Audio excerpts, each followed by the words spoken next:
Lesson 23. I get it even. Alright, go. Now it's perfect.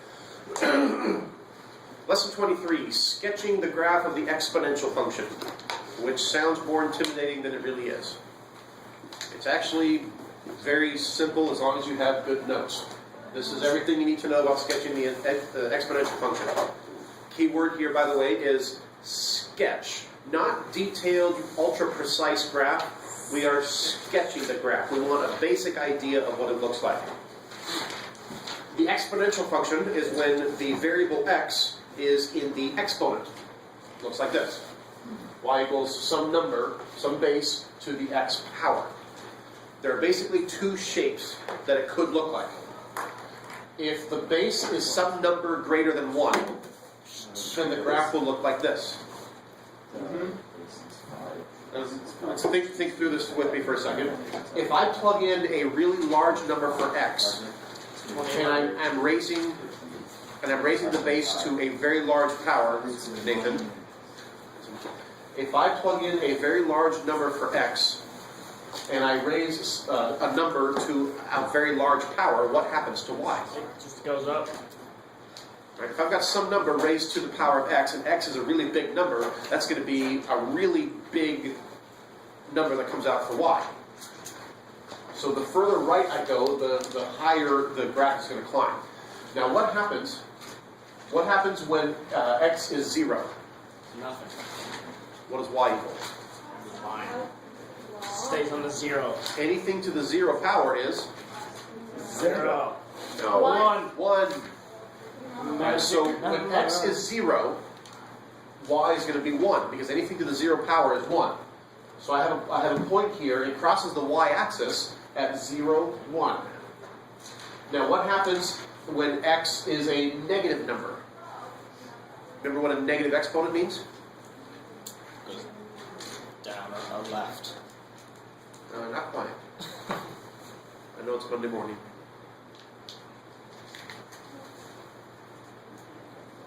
What does that mean? Blue. One. Blue x negative 1. Purple. And no, it looks blue in the Negative camera. exponents mean? It's purple. Fraction. Fraction in what sense? Oh, 0, 1. Move it to the other side of the fraction line, bless you. So what's x squared? Or what's x to the negative 2? 1 over x squared. 1 over x squared. What's x to the negative 3? 1 over x 1 cubed. over x cubed. Okay. So as x, my exponent, as it gets to be a larger and larger negative number, as I move left along the graph, a larger and larger negative number, it's going to put it on the bottom to a higher power, and so it's going to be, we're going to have a tinier and tinier fraction. So the larger the x number in a negative direction, the tinier fraction becomes, and so that's why the graph comes down and approaches the x-axis. But never crosses. Never crosses. Ooh. Okay. Now this is what the graph looks like if the base, whatever number we're raising to the x power, is any number greater than 1. If the base is between 0 and 1. But by the way, what if the base was 1? What would it look like? 1 to the 0 power is 1. 1 to the 1 squared is 1. 1 to the 17th power is 1. So we're not going to talk about those because that would just end up being a horizontal line. Si, senor. All right. So, but we do want to know what happens when the base is between 0 and 1, where it's some fraction, or decimal, but some fraction. And the same thing happens kind of in reverse. Is as if I have a fraction, let's say that my base is 1/2, and so I'm doing 1/2 to the x power. What happens if I plug in a 2 for x? If I plug in a 2, what do I get for y? That's 1/2 squared would be 1/4. Thank you. What if I plug in a 3 for x? That's 1 1 6 1 9. 1/8. 8. Good morning. Wait. 1, 9. All right. What if I plug in a 4 for x? Because you're doing 4. 2. It's, yeah. 1/16. I don't get it. Right? 1/2 No. to the 4th power. That's 1/2 times 1/2 times 1/2 times 1/2. 1/2 times 1/2 is 1/4 times Yeah. 1/2 is 1/8 times 1/2 is 1/16. And as I plug in a larger and larger number for x, the fraction that y equals, Gotcha. is going to be smaller and smaller and smaller. So as I go to the right on my graph, it's going to get smaller and smaller, and it's going to approach the x-axis. Now again, if I plug in a 0 for x, anything to the 0 power is 1. So this one also crosses the y-axis at 1, right? 0, 1. And then if I plug in a negative number, that flips it. And since it's already a fraction less than 1, and when I flip that, it becomes a larger and larger number. So as x goes negative, the graph goes up. So when it says b is greater than 1 and then it has the graph there, is that just, that's what the graph should look like? It will be going to the right? So this one here, y equals 1/2 to the x power. Since my base is less than 1, the graph is going to look like this. So it's not the exponent, it's the base. Correct. Yes, like this. X is the exponent. So when you're graphing these functions, the first thing to do is make sure it's in this form, y equals b to the x, and determine based on the value of b, is this number greater than 1, then the graph is going to look like this. If this number is less than 1, between 0 and 1, the graph is going to look like this. That's the first thing we need to know. Then the next thing is create just a quick little 3-entry table of values, one of which is going to be 0, 1, right? Because anything to the 0 power is going to be 1. And then just do an x of 1 and an x of negative 1. And so you put 3 points on your graph, and then draw the curve. It actually takes longer to explain than to do. Just a couple examples. Black. Purple. Green, Blue. green, green. You already You have said Green. you said it back first. All right.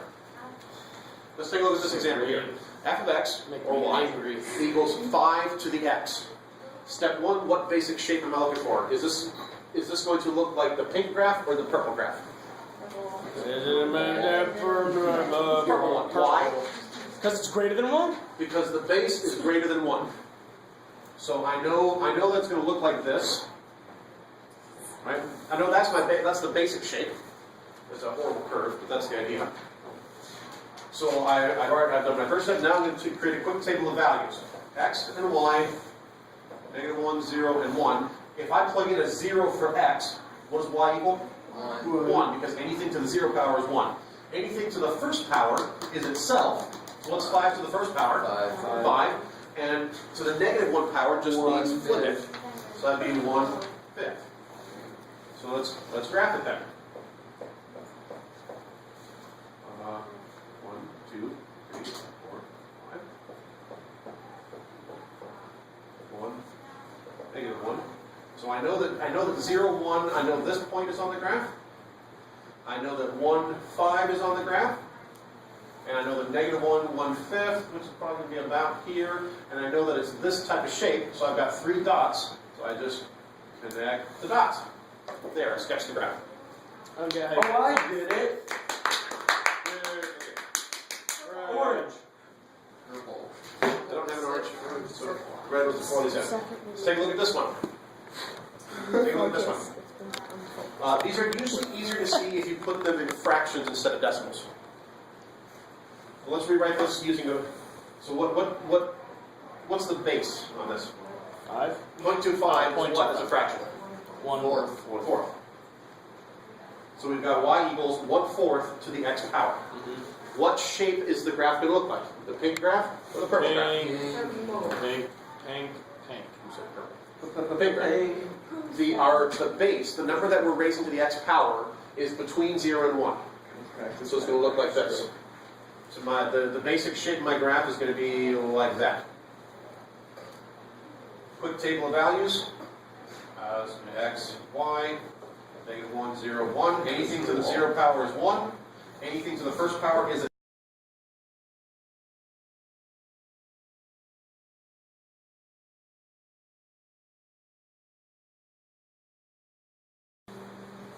So, 1, 2, 3, 4, 1, and negative 1. I know that 0, 1 is where that's where it crosses the y-axis. Anything to the first power is itself. And so 1/4 to the first power is going to be 1/4. So we're down about here. And so then negative 1 is the reciprocal. 1/4 to the negative 1 is going to be 4. So at negative 1, we're up at 4. So we got 1, 2, 3 dots. It looks kind of like this. So I sketched the graph using those 3 dots. And I forgot to put arrowheads on my other one. Because technically these continue forever. Right, because this one continues forever this way. And that one just kind of keeps climbing and climbing. And that's all there is to it. Yay. Alright, then we can Crunch on it.